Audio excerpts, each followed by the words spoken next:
좋으신 하나님이 주시는 은총과 또 평화가 사랑하는 여러분들과 함께 하시기를 빕니다. 돌아오는 마지막 주일은 교회력으로 종교개혁 주일입니다. 종교개혁 주일은 종교개혁의 정신과 또 복음의 본질을 되새기기 위한 목적으로 교회들이 이 주일을 지킵니다. 지난주 수요일 말씀을 나누면서 종교개혁 운동의 슬로건이었던 5가지 오직에 대해서 잠시 언급했습니다. 말씀을 나누면서 언젠가 이 5가지 오직에 대해서도 나눌 기회가 있으면 좋겠다 생각했는데, 종교개혁 주일이 들어있는 이 10월 한 달 동안 하나씩 구체적으로 살펴보려고 합니다. 종교개혁 운동은 교회 내부에서 일어났던 운동으로만 정의할 수는 없습니다. 16세기를 지나면서 세계의 중심과도 같았던 유럽의 정치적 또 사회적 역사적인 상황들이 복잡하게 얽혀있는 배경 안에서 종교개혁 운동이 일어났기 때문입니다. 일단 이 배경은 놔두고라도 다시 교회 안으로 시선을 돌린다면, 당시 교회와 지도자들을 향한 절대적인 지지와 신뢰가 흔들리고 또 무너지고 있었습니다. 물론 이 문제를 모든 교회와 당시 교회 지도자들의 문제로 일반화할 수는 없습니다. 그렇지 않은 교회와 또 교회 지도자들이 더 많이 있었을 테니까요. 오늘날 일부 대형 교회와 목회자들의 전횡으로 인해 많은 교회와 목회자들이 싸잡아 욕을 먹어야 하는 현실이 너무나 안타깝습니다. 오히려 존경과 존중을 받아야 할 그렇지 않은 교회와 목회자들이 더 많이 있기 때문입니다. 교회가 부패하고 또 교회 지도자들이 타락했던 것은 교회 안으로 침투한 권력과 돈과 명예와 인기 등과 같은 요소들과 맞서 치열하게 싸우지 않고 이것들을 허용했기 때문입니다. 불안하고 암울했던 시대 속에서 교회와 교회 지도자들은 더 이상 사람들에게 기댈 곳이 되어주지 못했고, 그 결과 이제는 교회와 교회 지도자들의 영적인 해석을 듣지 않고 스스로가 시대의 흐름을 읽고 해석하는 능력을 키우게 됩니다. 교회와 교회 지도자들을 향해 절대적 지지와 신뢰를 보내야 할 의미가 사라져 버린 것입니다. 이런 상황에서 1517년 10월 31일 루터가 비텐베르크 교회 정문에 95개조의 반박문을 게시한 것이 종교개혁을 열망하는 도화선이 되었습니다. 방향은 어떠한 일을 계획할 때 가장 중요한 부분이고, 이 방향을 사람들에게 각인시키는 역할을 해내는 슬로건이 성패를 좌우한다 할 수 있습니다. 정치인들이 선거에 출마할 때마다 정책과 구호에 많은 공을 들이는 것 역시 같은 이유라 할 수 있습니다. 종교개혁 운동을 이끌었던 자들에게 중요한 것도 방향이었고, 이 방향을 담은 슬로건을 무엇으로 할 것인가를 고민해야 했습니다. 그렇게 해서 탄생한 것이 5가지의 오직인데요. 오늘은 첫 번째 시간으로 오직 믿음에 대한 이야기를 해보려고 합니다. 한 번 더 갈라디아서 2장 16절의 말씀을 읽겠습니다.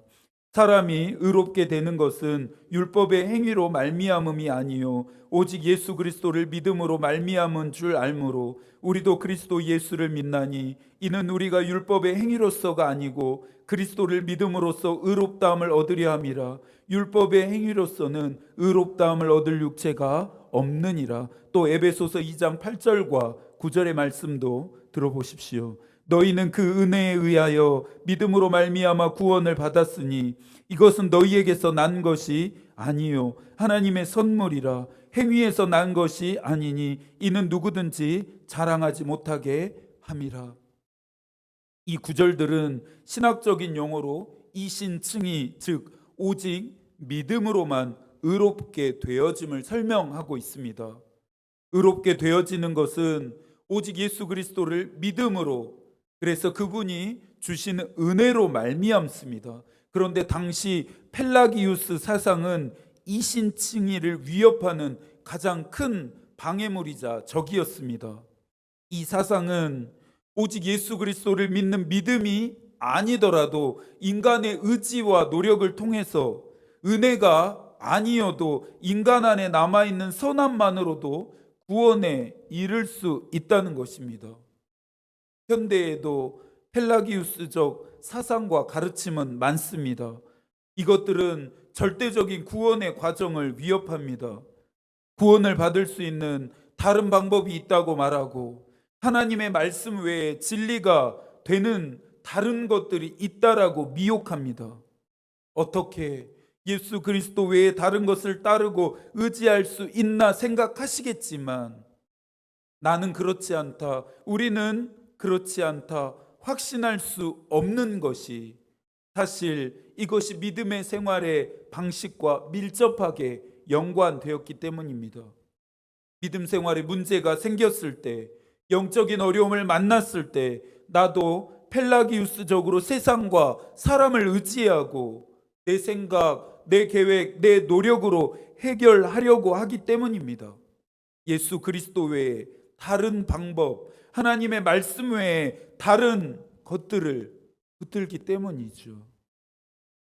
어거스틴은 인간의 행동과 행위는 구원의 원인이 아니라 하나님이 죄인을 받아주심에 따라 나타난 결과이다라고 말했습니다. 루터는 인간이 자신의 행위로, 행동으로 의로워질 수 있다면 갈라디아서 2장, 에베소서 2장을 포함한 성서 전체가 일관되게 말하는 은혜의 복음 전체가 위태로워질 수 있다 주장합니다.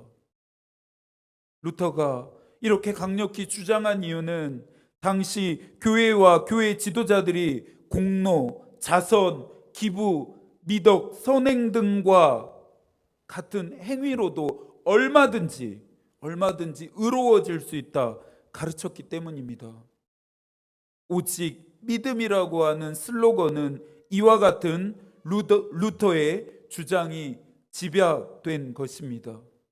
물론 이신칭의가 모든 사람들에게 환영받지는 못했습니다. 칼빈은 이신칭의를 절대적으로 지지했지만 스빙글리는 그리스도인들의 선행의 의무와 책임을 제한할 수 있다는 점에서 이신칭의를 비판했습니다. 무엇보다 루터를 비판했던 사람들은 그가 로마서 3장 28절인 사람은 율법의 행위가 아니라 믿음으로 의롭다 하심을 얻는다를 사람은 율법의 행위가 아니라 오직 믿음으로 의롭다 하심을 얻는다로 번역하면서 성서 원문에도 없는 오직이라고 하는 단어를 추가한 것에 대해 격노했습니다. 이에 대해 루터는 성서를 그대로 원문 그대로 내가 사용한 것이 아니라 성서가 말하는 절대적인 진리, 변하지 않는 진리 자체를 요약한 것뿐이라 응수했습니다. 루터가 그리스도인들의 행위 자체를 경계한 것이 아닙니다. 행위가 은혜보다 우선하는 것을 경계한 것입니다. 다시 한번 말씀드리겠습니다. 루터는 그리스도인의 행위 자체를 경계한 것이 아니고 행위 자체가 은혜보다 우선했던 것을 경계했습니다. 이 지점에 대해서는 300년 후에 등장했던 웨슬리도 같은 생각을 했는데요. 하나님을 기쁘시게 하는 행위는, 선행은 의롭게 되어진 후에 자연스럽게 나타나야 할 결과이지 의롭다함을 받게 하는 원인은 아니라는 것입니다.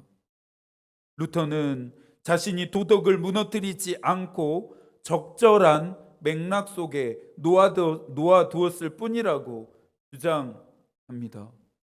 사랑하는 여러분, 우리가 의롭게 되어지는 것, 즉 구원을 받음은 예수 그리스도를 믿음으로 말미암습니다. 예수 그리스도로만 말미암아야 하는 이유는 무엇입니까? 이것이 하나님이 정하신 룰이자 규칙이기 때문입니다. 오직 예수 그리스도를 통해서만, 오직 예수 그리스도를 말미암음으로 우리는 하나님이 주시는 값없이 조건 없이 주시는 은혜를 받습니다. 왜 그렇습니까? 십자가의 대속의 은혜를 통해 이것이 하나님이 정하신 룰이고 규칙이기 때문입니다. 바울은 갈라디아 교회에 보내는 서신에서 예수 그리스도를 믿는 믿음으로 의로워진다 강조했고, 만약 율법, 행위, 공로등과 같은 것들이 의로워진 일에 효력이 있다면 그리스도께서는 헛되이 죽은 것이다 말합니다. 그리스도의 죽음이 누군가에게는 날마다 새롭게 하는 능력이 되는 반면 누군가에게는 어떠한 변화도 일어나지 않는 헛된 일이기도 합니다. 여러분에게 그리스도의 죽음은 능력입니까? 아니면 헛된 일입니까? 올해 우리 교회 표어는 선명한 복음, 분명한 생활입니다. 흐릿했던 복음은 선명해지고 또렷하지 못했던 삶은 분명해지기를 소망하는 우리의 기도와 결단을 이 표어 안에 담았습니다. 오직 믿음으로 산다는 것은 무엇을 의미합니까? 오늘의 본문 20절입니다. 내가 그리스도와 함께 십자가에 못 박혔나니 그런즉 이제는 내가 사는 것이 아니요 오직 내 안에 그리스도께서 사시는 것이라. 이제 내가 육체 가운데 사는 것은 나를 사랑하사 나를 위하여 자기 자신을 버리신 하나님의 아들을 믿는 믿음 안에서 사는 것이라. 종교개혁 운동이 일어났던 것은 십자가에 못 박히신 예수 그리스도가 교회와 그리스도인들의 마음속에서 점차 사라져 갔기 때문입니다. 십자가에 못 박히신 예수 그리스도를 대신하는 것들로 교회와 그리스도인들의 마음속이 차츰 채워져 갔기 때문입니다. 대표적인 사건이 면벌부 판매였습니다. 당시 유럽은 십자군 전쟁의 후유증으로 인한 경제적인 불안과 또 흑사병으로 인한 사회적인 혼란이 가중된 시대였습니다. 사람들은 이 모든 일이 신의 벌이라 생각했습니다. 교회는 이것을 반전의 기회로 삼으면서 죄를 짓는 사람은 지옥에 떨어져서 이보다 더한 벌을 받게 된다 말하면서 사람들에게 공포와 불안을 심어 주었습니다. 이런 상황 속에서 사람들은 그렇다면 어떻게 해야 내가 받을 벌을 면제받을 수 있습니까? 라고 질문하게 되었습니다. 그에 대한 교회의 대답은 면벌부, 즉 벌을 면제받는 증서를 구입하는 것이었습니다. 헌금함에 돈이 딸랑 떨어지는 순간 지옥에 있던 영혼은 천국에 올라가고, 어떠한 죄를 지었다 할지라도 면벌부만 구입하면 다 용서받고, 심지어 앞으로 미래에 지을 죄에 대한 벌까지도 다 면제받을 수 있다는 것입니다. 사람들이 혹할 수 없겠죠. 바울의 말을 견지한 루터는 어떠한 행위로도 의로워질 수 없다 말합니다. 다시 한번 강조하지만 의롭게 되어지는 것은 우리의 행위와는 아무런 상관이 없습니다. 그렇다고 행위가 결코 중요하지 않다 말하는 것이 아니죠. 행위가 예수 그리스도를 믿는 믿음보다 우선하지 않아야 한다는 것입니다. 또한 이것은 나의 삶에서 예수 그리스도보다 우선하는 것들이 있다라면, 더 효력을 가졌던 것들이 있다라면 이제는 모두 오직 믿음으로라고 하는 이름 앞에 청산해야 함을 의미합니다. 종교개혁 운동의 첫 번째 슬로건인 오직 믿음으로는 나의 믿음 생활의 방향과 나의 삶의 방식이 되어야 합니다. 이 한 주도 하나님이 여러분과 함께 하시기를 기도하겠습니다. 하나님의 마음이 우리의 기도가 되고 하나님의 뜻이 우리의 길이 되기를 빕니다. 아멘.